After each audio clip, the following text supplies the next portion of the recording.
A, B, C, D, E, F, G, H, I, J, K, L, M, N, O, P.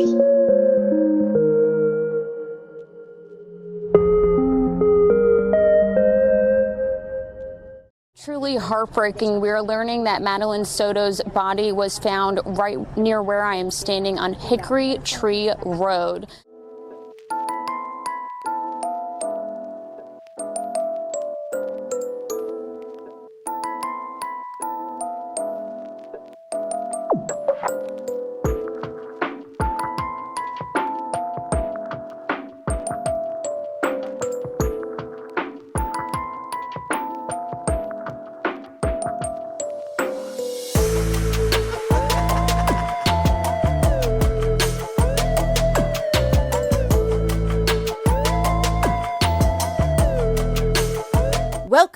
Welcome back. I'm Cassie, and this is A Wicked World.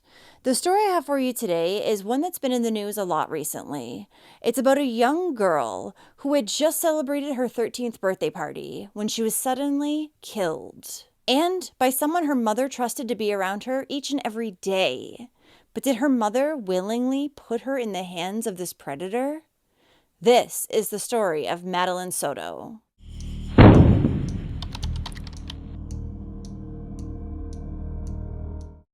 Madeline Soto was born on February 22, 2011, to her mother, Jennifer Soto, and her father, Tyler Wallace. She loved the movie Lilo and Stitch, playing the flute, going fishing, and she adored all animals. Madeline was said to be a sweet girl who was always kind to others and had no problems with anyone. She was loving, silly, and confident. Madeline, however, did deal with her ongoing anxiety and ADHD, and she had difficulties managing it at times, but always tried her best to internalize these struggles. Jennifer, Maddie's mother, also struggled with her own mental health as she had bipolar disorder and was heavily medicated for it, but still often had difficulties. Now, Madeline's biological father, Tyler, who lives in Texas, had actually been engaged to a woman named Tatiana, but when they briefly ended their engagement in early 2010, Tyler had essentially made Jen Soto his rebound. It was then that Jen had gotten pregnant with Madeline, and shortly after finding out that she was pregnant, Tyler would reconcile with Tatiana, and they would get married just a few months after Madeline was born, in April of 2011. Madeline would then go to visit her father for a few weeks each summer. The teen, however, lived with her mother, Jen Soto, full-time in their condo located in Kissimmee, Florida, just a few minutes away from Disney World. They also lived there with two other roommates. And around the time that Madeline was 7 years old, in 2018, her mother, Jennifer, began dating a man named Stephen Stearns. 37-year-old Stephen Stearns was for a time employed at nearby Disney World as a cast member. But in more recent years, he hadn't been working at all. He came from a rich family, and he had gone straight from living with his parents in their million-dollar home to living with Jennifer and Madeline in their Kissimmee condo. On the evening of February 25, 2024, Madeline's grandmother threw her a 13th birthday party at her house. Following the party, Maddie's aunt would drive her back home. Now, neither Jen or Stephen had attended the birthday party that night because apparently Jen had been working from 2 to 10 p.m. and Stephen hadn't been invited because he didn't get along with Jen's mother, Madeline's grandmother. Madeline would get back home around 10 p.m., and her mother, Jen, would arrive back around 11. Apparently, by the time Jen got back home, Stephen was also already there. But something happened between that time and the following afternoon, because that's when Maddie would be reported as missing after she hadn't made it to school that day. Jennifer wouldn't find out about her daughter disappearing until around 4:30 in the afternoon, when she went to school to pick her up, and was told by staff that Maddie had never arrived that morning.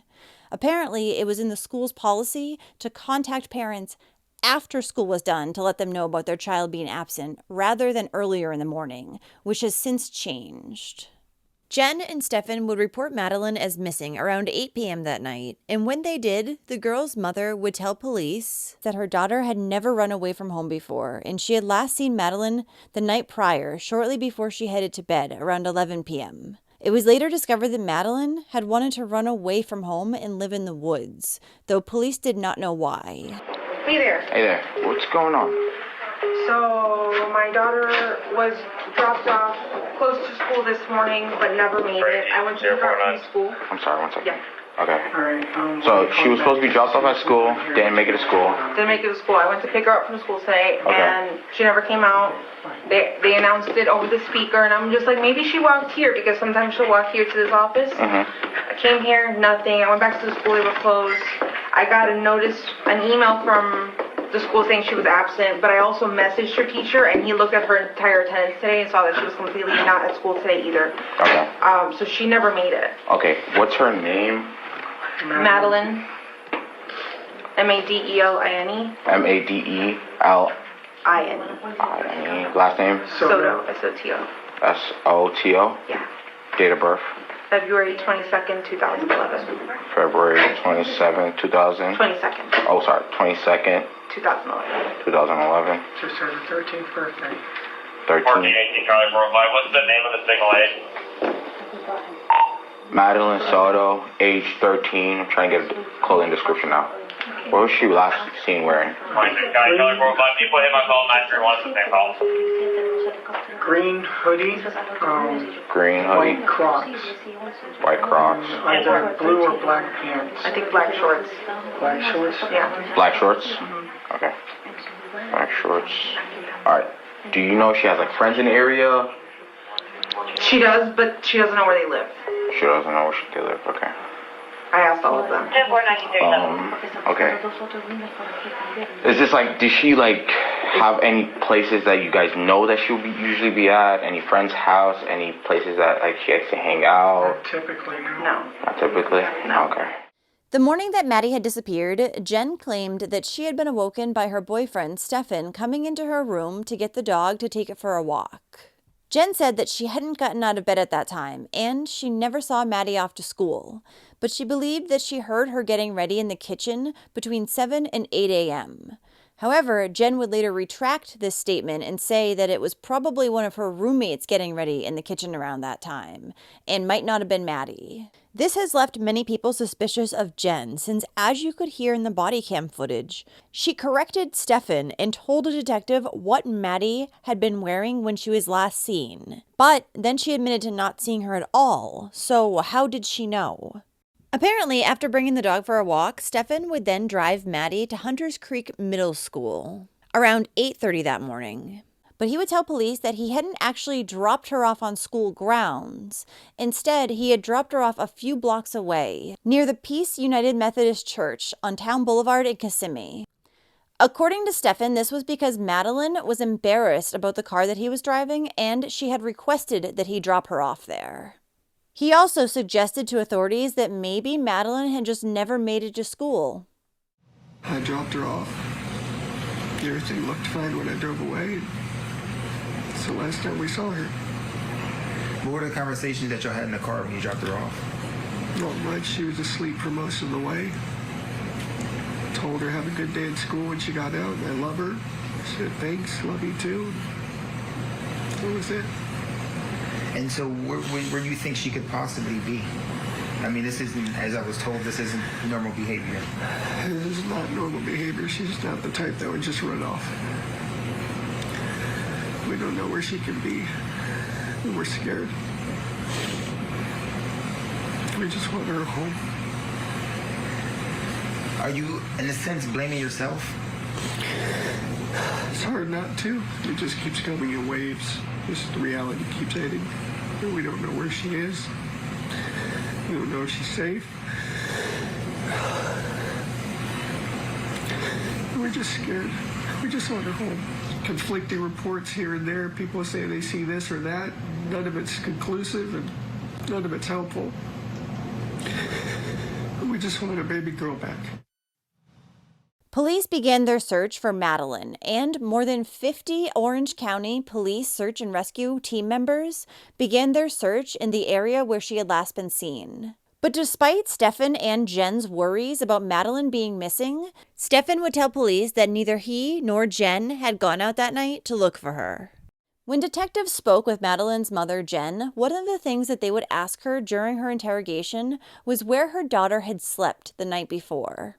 To which she informed the detective that Madeline, her 13-year-old daughter, had slept upstairs alone with her boyfriend, Stefan. The mother claimed that normally the three of them would sleep in bed together. But that particular night, she had asked them to go to bed, just the two of them, because Jen had a new job and she needed to be well rested for it. Though it's said that Jen received disability check payments, so she barely worked in order to not affect those payments. So not only did she send her daughter to bed with a full-grown man, and her excuse was because of her job that she barely even went to anyways, but she also missed Maddie's very important 13th birthday party because of this job. Madeline also had a small makeshift bedroom off of the living room of the condo, so there was no need for her to be sleeping in the same bed as Stefan. All three of them, Jen, Stefan, and Madeline, had their own separate beds. But according to Jen, it wasn't uncommon for her daughter to sleep with Stefan when she was home and sometimes when she wasn't. Jennifer also added that she had a lot of anxiety, so it would make it difficult for her to sleep in bed with other people some nights.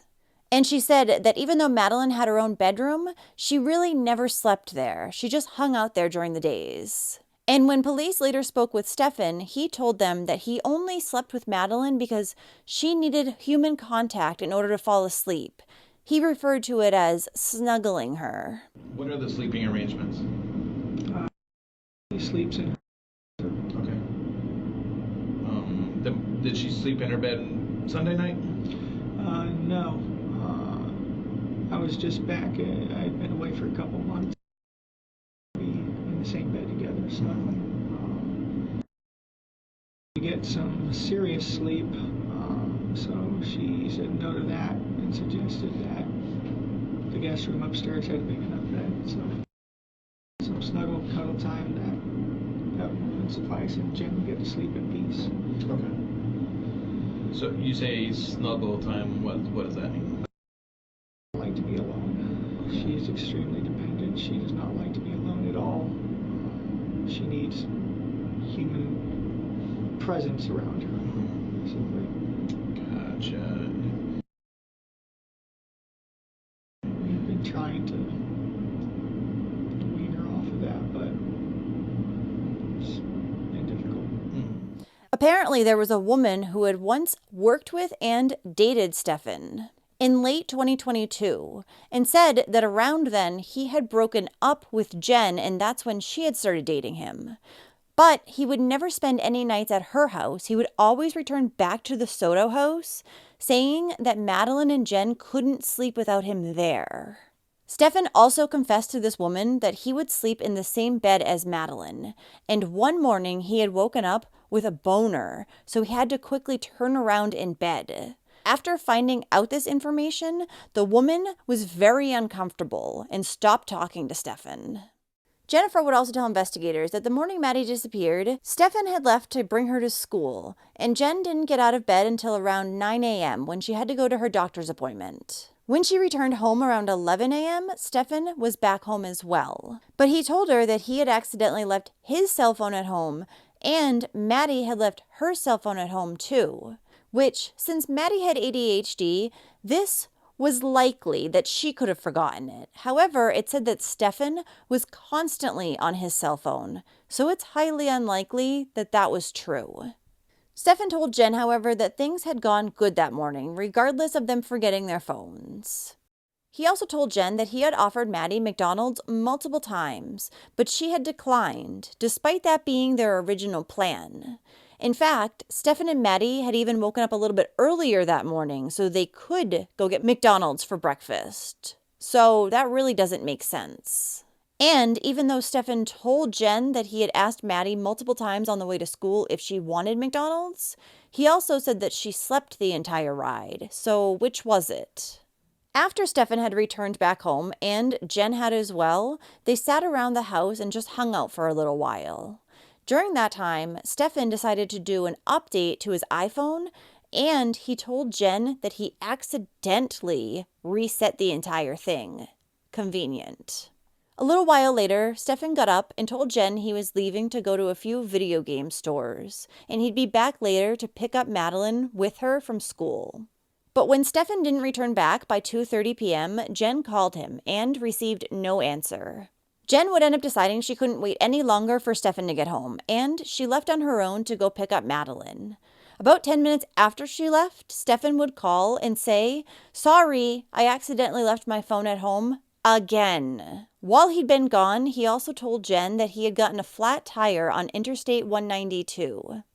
And despite Stefan earlier telling detectives that neither he nor Jennifer had gone out that night to search for Maddie, Jennifer said that Stefan had actually told her he was taking her car, a Nissan Sentra, and going out to look for Maddie. Stefan had claimed that he had driven up and down Route 192 looking for the girl, but didn't say exactly where.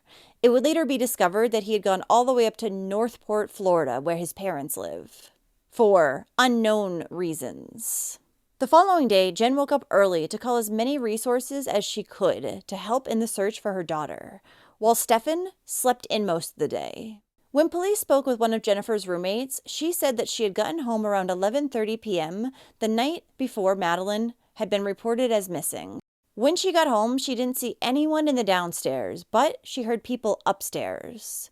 This roommate had then gone to bed at 2:30, and when she did, she said that she heard someone in the bedroom where Stefan normally slept, and it sounded like someone putting something on a table.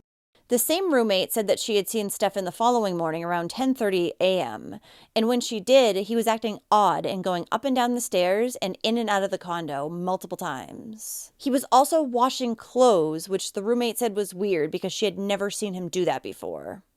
On the night that Maddie had been reported as missing, police also took his phone into evidence to search through it since he had been the last known person to see Madeline. And on the ride home from the police station, he seemed very nervous. Jen, however, also believed that police were targeting the wrong guy, so she decided to call up Stefan's father and tell him that she thought he needed a lawyer at that point.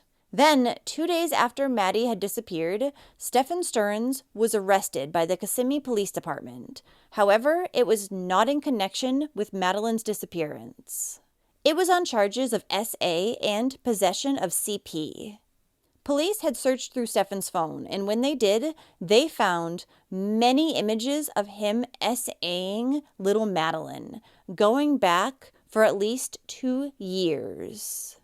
From what I understand, that you gave the deputies consent to look through your phone. You did? Okay. And you voluntarily gave it to them so they could bring it here to do the extraction and stuff like that. Okay. What do you think was on the phone? Text messages. Emails. Old stuff. Pictures? Oh, yeah. What kind of pictures were on there? Training card pictures, lightsaber pictures, Disney pictures. Do you have a Google account? Yeah. Do you save pictures to your Google account? Sometimes. Yeah. Or is it automatically? I know sometimes phones sync to a cloud and... Yeah, I think it backs up to Google. Here's where I'm going to be brutally honest with you. There's your phone. And I'm pretty sure you know what some of those pictures are about. You're a very intelligent person. And I don't want you to discredit yourself by saying you don't know about all the pictures that are on your phone. You understand what I'm saying?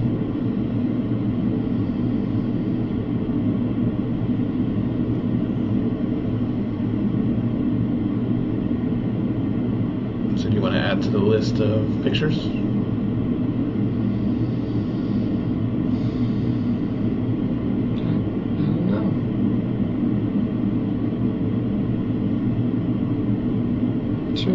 Should I be talking with a lawyer right now?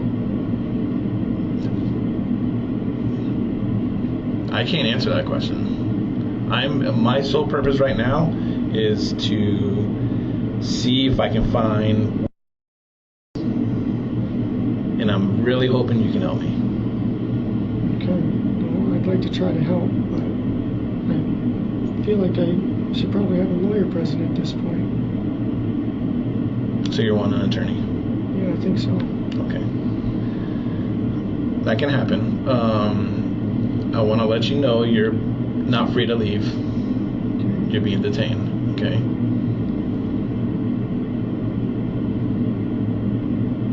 Do you want to know what you're being detained for?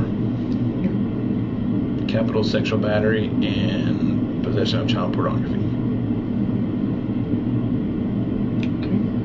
Okay. So we're going to step out. If you need anything, please tap on this door. Okay? And there's going to be detectives outside that will be able to assist you. Okay. They had also found that Stefan had searched the term sevoflurane and show up in a drug test weeks prior to Maddie's disappearance. This drug is an anesthetic that can cause hypnosis and amnesia, but it's typically used in medical treatments. Investigators served a search warrant on Jennifer's condo, and they noticed that the rooms in the photos matched the backgrounds found in some of the CP images in Stefan's phone. Investigators also added that in Stefan's phone, they found a photo of one of Madeline's mother's roommates nude in the bathroom, and she said she had not permitted Stefan to take that photo. So even though Stefan had accidentally reset his entire iPhone, luckily, police had been able to recover a lot of information. Detectives brought Jen Soto in for another interrogation, and during this time, she would tell them that she did not believe Stefan had anything to do with her daughter's disappearance. However, after being shown photos of Stefan S.A.ing her daughter, she now believed that he was guilty, she said. Jen went on to call Stefan a master liar and manipulator. She also said he would get angry and irritable about things and was very negative most of the time. However, he only ever got mad at Madeline when it came to parenting things. Jen was then shown some pictures that police had recovered from traffic cameras the day that Madeline went missing, and they informed her that their investigation had now shifted from a missing person to a homicide, as they believed that Madeline was deceased. Once she was informed of this, Jennifer sat silent for a few moments, then began to cry. The photos that authorities had showed Jen depicted her daughter Madeline sitting in the front seat of the car that Stefan was driving, and she did not look like she was alive. Her head was slumped over to her left shoulder, and her mouth was wide open. Now, Stefan had previously told investigators exactly where he had gone on the day Madeline disappeared, but what police found was not consistent with what he had told them. Stefan's car had been seen on multiple traffic cameras, and his route did not match the one that was found in his Google Drive locations. Authorities knew that Stefan had never dropped off Madeline for school that day and believed that she had actually been dead in the car the entire time. A camera at their condo complex had captured Stefan throwing Madeline's backpack and school-issued laptop into the dumpster at 7:30 on February 26th. These were later recovered by detectives, and a trash bag with one of Madeline's white Croc shoes was also recovered.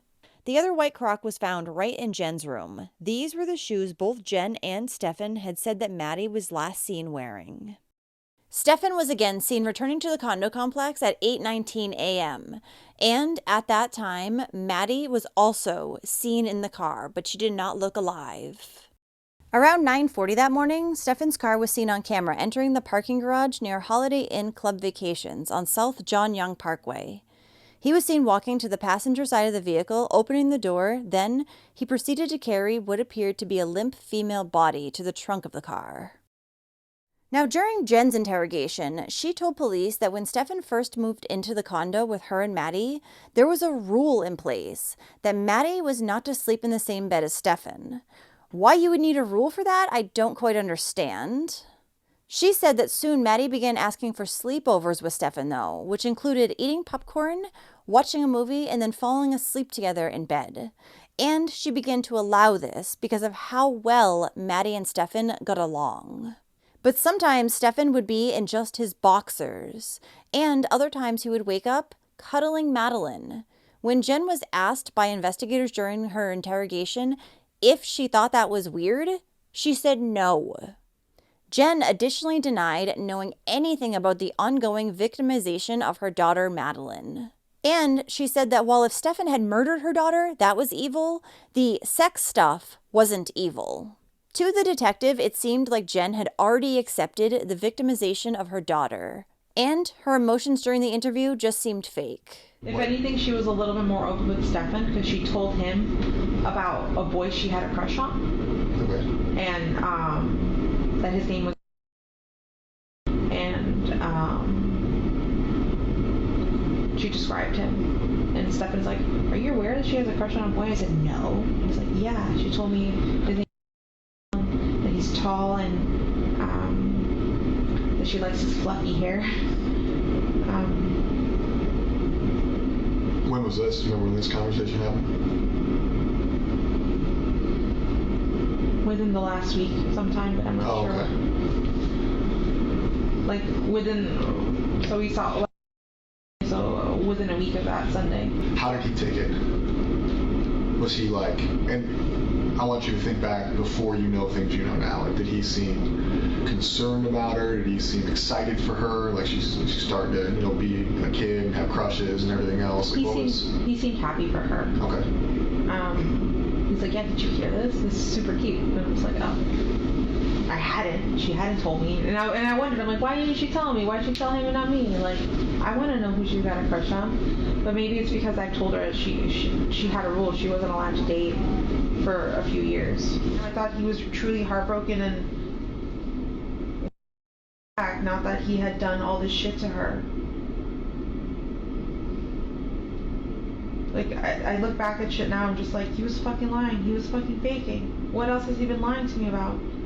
I know he's like a master liar and manipulator because he's done it to his parents, and he's told me and shown me the lies he's done to his parents. But I don't know why I never thought, not me. The lies are about money, they're about where he's at, what he's doing, like what's he... Yeah, all that. To his parents? Yeah, he's stolen money from his parents. They used to have a few $1,000s hidden in like a closet for emergency fund kind of thing. And during COVID, he stole, like, he wanted RC cars. See, if he wants something, he's gonna get it. No matter what. The police have showed you their hand. They said, "Stefan, we want your phone. Stefan, we want to talk to you. We're gonna lock down your residence. You can't go back inside." Me? I don't care if it's the love of my life sitting next to me. I don't care if it's maternal grandma. If the police come and take my mom's phone and my son's disappearance, I'm not going to offer my mom a lawyer. That's nuts to me. That to me shows you prioritizing Steph. Because at that point, you became more worried about him being falsely accused than any... Does that make sense what I'm saying? Whether or not that's what you felt, does that make sense? People having lawyers is their constitutional right. That is a thing that everybody is afforded. But for somebody who's going through what you are going through, to offer him a lawyer leads me to believe that there may have been a conversation, there may have been knowledge, or there may have been some inclination that you had, whether it be his involvement, her location, or something to where in your mind there's guilt. I promise you. Because you offering him a lawyer is very weird. I know. That was still me under the assumption that, I think at one point you guys interviewed me, and when you guys showed me the picture of her, I believed the sexual stuff, but I didn't want to believe that he had done anything evil to her. I'm like, no, what if he did this stuff fine, but what if she's still missing out there? What if somebody took her? I still wanted to believe I believed him. I believed his whole story. So I was just like, I kept repeating that part. I'm just like, what if she did get dropped off? What if she got abducted? What if she's missing? But that was me assuming that you guys had the wrong guy. I wanted to think he was a good guy still, but clearly he's not. After everything you guys have told me and have shown me, I know he's the worst person on this face of the earth. We know that now. We know he's a piece of shit now. I know. But you didn't know that then. I didn't. Then you offered a guy who the police suspected of kidnapping, abducting, assisting the disappearance. Offered him a lawyer. to roundtable that, you went back to what you just said is the sex stuff is fine. It's not fine. Hold on.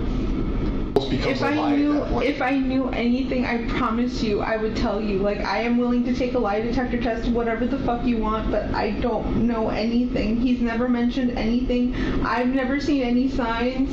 I tried watching her like a hawk. I thought I was doing a good job, but I wasn't. I was oblivious to everything. 4 years? Minimum. That's just how that far back the cloud goes. And I find it hard to believe for me that you were so worried about how many pills she took at night, but not where she slept or what relationship she was. His interest in her. I thought we were all safe. I thought because that he hadn't shown me anything so far, like everything seems fine. Like he seemed like he treated her like he treats you. The mother also said that she was afraid of a Woody Allen type situation occurring, referring to Woody Allen, who fell in love with and ended up marrying his younger stepdaughter.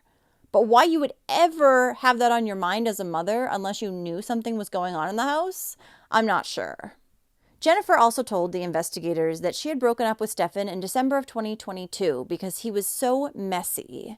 But she continued to let him live in the house because he was her best friend. Well, his messiness stays too. Not sure if she realizes that. But after they broke up, Stefan had moved to the upstairs bedroom where he continued to live until December of 2023. And at that point, he moved out and moved back in with his parents in Northport, Florida. So at the time Maddie went missing, he was apparently just there to bring her to school the next morning because Jen was too tired. Detectives would then present Jen with the theory that maybe her daughter Madeline was pregnant at the time that she had died. She didn't die naturally. She didn't overdose. She didn't have a heart attack. We circled murder on Monday. Something had to cause that. He's been having unrestricted sexual activity for a long time. He's getting what he wants from her, probably from you, and who knows whoever else, right? So it's not like he woke up or went to bed Sunday and he was like, you know what? I'm done with this, but I'm going to kill her. Something happened. People don't just wake up and like, you know what? They leave people. They break up with people. But usually things cause people to snap. Now what? You know what?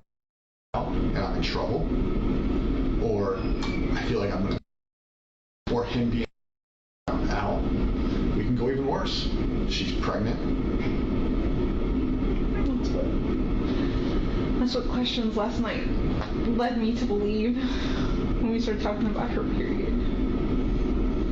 I was told that her and her friend, and granted, I'm male, never had a period, but that somebody found it weird that they were no longer on the same cycle.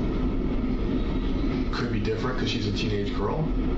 Could be that she missed her period. Have you ever found a pregnancy test at home that wasn't yours?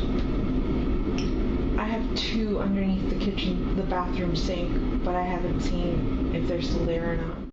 On the same day as Jen's interview on March 1st, authorities were contacted by a man who had seen a news conference and wanted to report seeing Stefan's car on the day Maddie had gone missing. The man said that he had seen this car around 1:30 p.m. on February 26th, pulled off to the side of the road on Hickory Tree Road. He told law enforcement that the man was outside of the car with a tire iron in his hand. And he said this man looked scared, but he assumed that it was just because he was stranded by the side of the road with a flat tire. Law enforcement was also able to obtain video surveillance footage from the street over from Hickory Tree Road, and they saw a car that looked just like Stefan's going down Hickory Tree Road around 2 p.m. Police then went out to this rural area of Osceola County and looked for any signs of Maddie. There, they spotted locked gates on the east and west sides of the road. After the property owner unlocked them, it was only a few minutes of walking around before they noticed a pair of blue jeans and ultimately Madeline's body. She was found tucked behind a line of bamboo trees off of Hickory Tree Road. The teenager had been found wearing a green hoodie, blue jeans, and white socks, which were clean on the bottom, indicating that she did not walk anywhere on her own. There was also dried grass and hay on top of her body. Since the area where Maddie's body had been found had been locked and the lock was not tampered with, Stefan would have had to have lifted her body up over some barbed wire and dropped it down before then getting over to the other side himself and moving her body to where it was found. Madeline Soto's body was then transported to the medical examiner's office, where it was determined that she had died of strangulation, and her manner of death was homicide.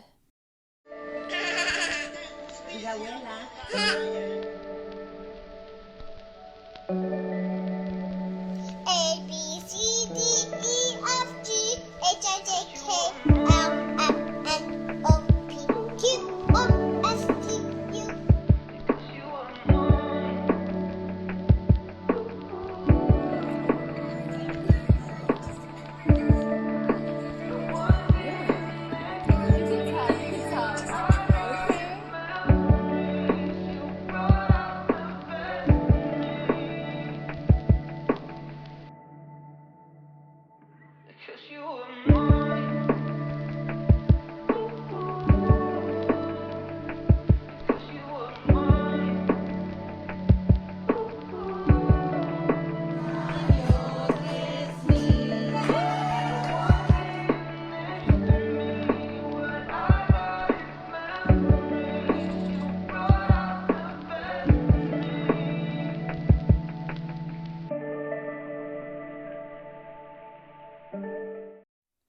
After police found Madeline's body and they contacted Jennifer to tell her about the latest update, she began to cry. She then handed the phone over to Madeline's biological father, Tyler, who had arrived from Texas. Apparently, after hearing that his daughter was missing, he had gotten into his truck and driven there, but he had arrived just hours before they found her body. In April of 2024, Stefan was charged with first-degree murder in connection with Madeline's death. This was in addition to the over 60 other charges that he was facing due to the ongoing SA of Maddie. The district attorney will be seeking the death penalty against Stefan Stearns.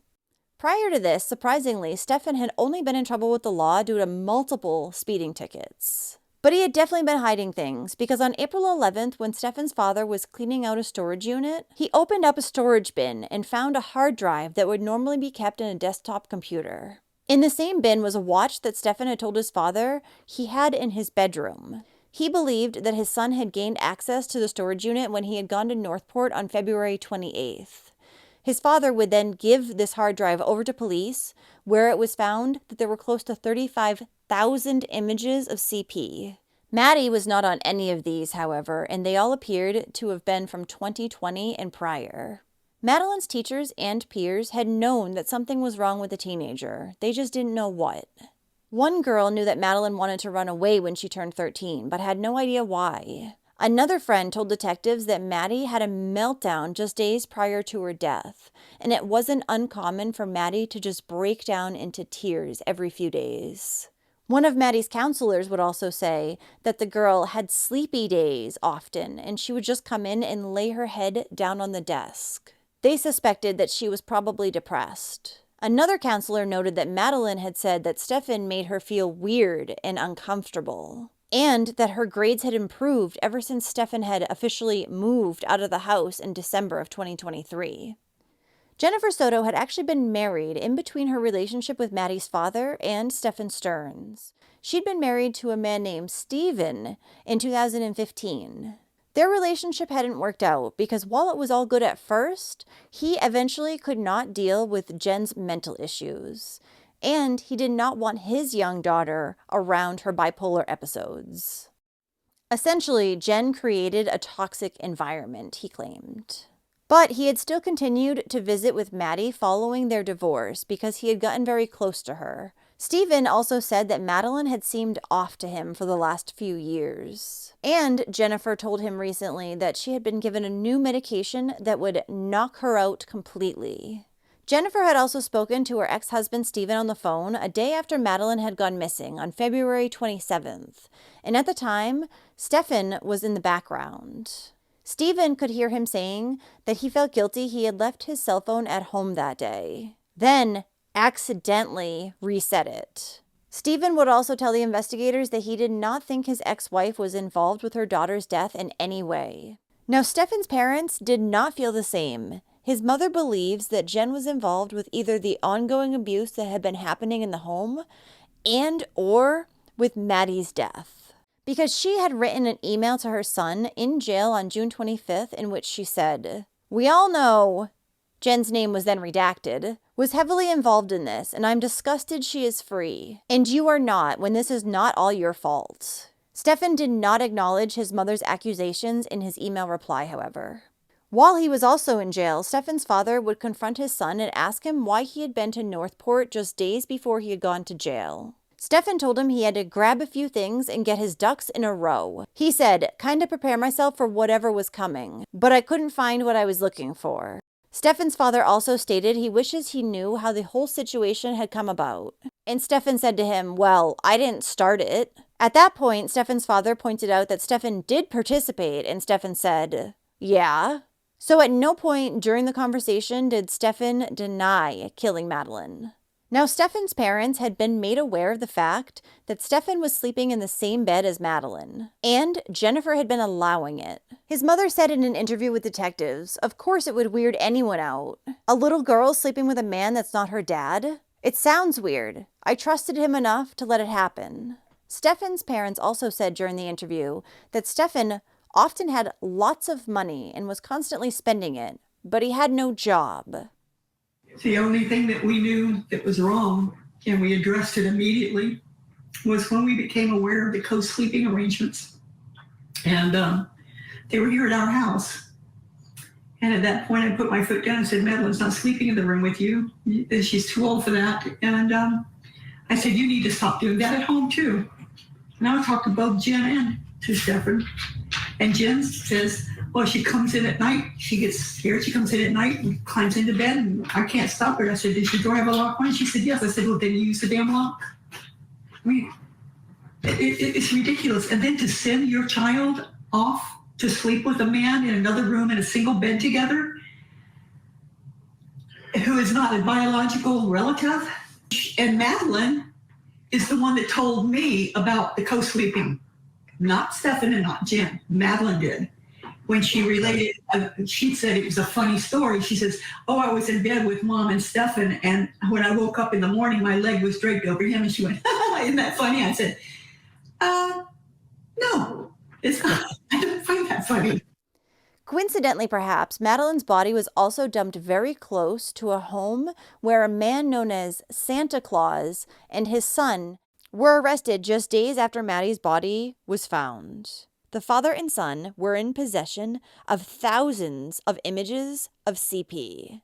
Also, not far from where her body had been dumped was an area where there was a lot of alligators. So was Stefan trying to go further up the road, but his tire had busted and he wasn't able to? Maybe he was completely trying to get rid of her body. Several of Stephen's court hearings have been rescheduled, but as of right now, he's scheduled to appear in mid-October for a status hearing. Following the discovery of Maddie's body, a girl memorial was placed on the side of Hickory Tree Road in Osceola County in memory of the teen. Balloons, cards, and toys were all dropped off by those who knew her, and many who didn't. A vigil was also held on April 13, 2024, for Madeline, during which community members prayed, held a moment of silence, and listened to the teen's favorite songs from the movie Lilo and Stitch. Madeline's biological father and stepmother, Tyler and Tatiana Wallace, who attended, spoke about the young girl. Her stepmother, Tatiana, said, "You will always be remembered as the young girl running through pumpkin patches, learning to fish, feeding baby goats, and jumping into corn pits when you came to visit us. It's hard to imagine that you're gone." Tyler and Tatiana had last seen Madeline in October of 2023, and they had no idea that it would be the last time. Madeline's father said, "I just wish I could have seen her more. I wish I could have had her more, and I struggle with that. I will always struggle with that." Madeline's father also received his daughter's ashes to bring them back home with him.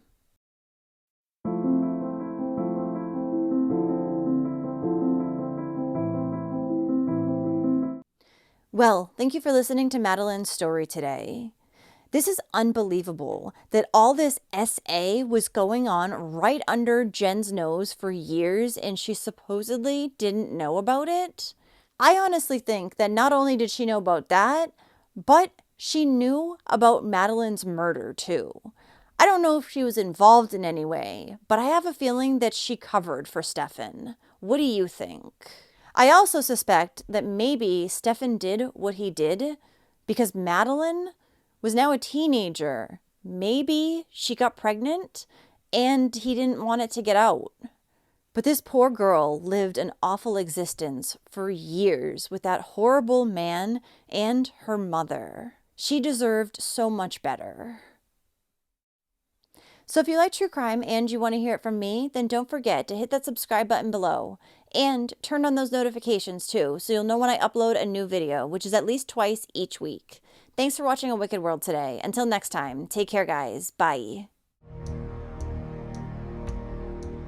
Thank you to all the patrons of A Wicked World. Now, there's even more of A Wicked World on Patreon. So check it out at patreon.com/awickedworld or use the Patreon app. You'll have access to exclusive videos each month and more.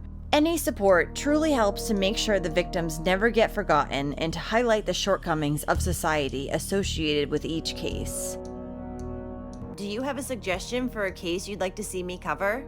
If so, send me an email at awickedworldtruecrime@gmail.com.